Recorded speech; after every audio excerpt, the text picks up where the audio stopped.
ครับก็พาเพื่อนเดินชมทะเลกันยามเย็นวันนี้แดดดีมากทะเลขึ้นไม่แรงครับวันนี้ขึ้นไม่แรงแล้ว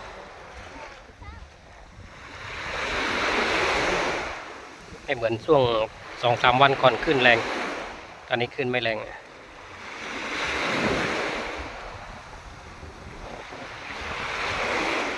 แดดดีมากเลยครับแดดดีมากเลยแต่ก็ยังดีนะครับมีลมทะเลเย็นสบาย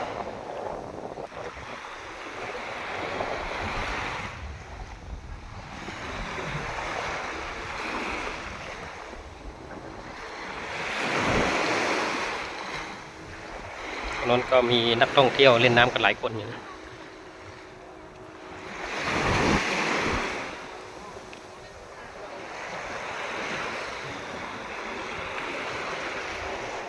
น้ำทะเลใสๆน่าเล่นเหมือนกันนะครับวันนี้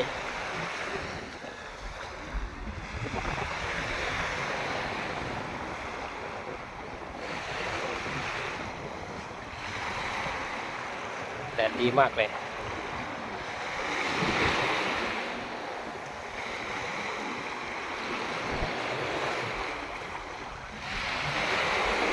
นักท่องเที่ยวเล่นน้ำกันอยู่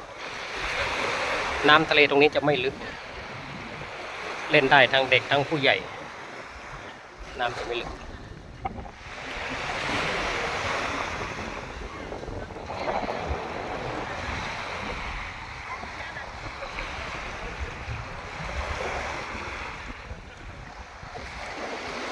ดูแดดตอนเย็นนี่แดดดีมาก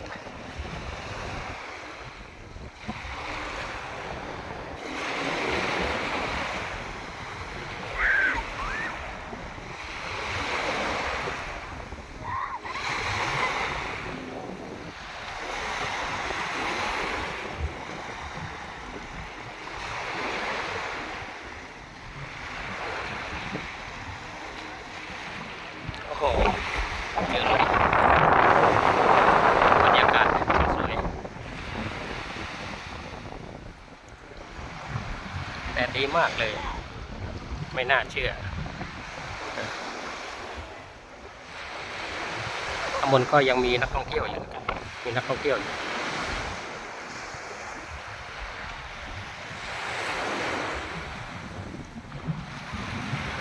แต่ลมทะเลก็เย็นสบายนะครับเย็นสบายมากลมทะเล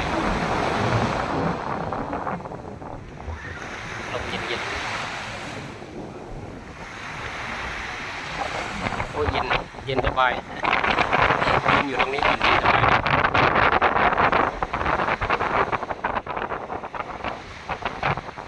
ก็โอเคครับผมสำหรับคลิปนี้ก็พบกันแค่นี้ก่อนเดี๋ยวเจอกันใหม่คลิปหน้านะครับผมก็ขอบคุณมากนะครับที่เข้ามาเยี่ยมชมกัน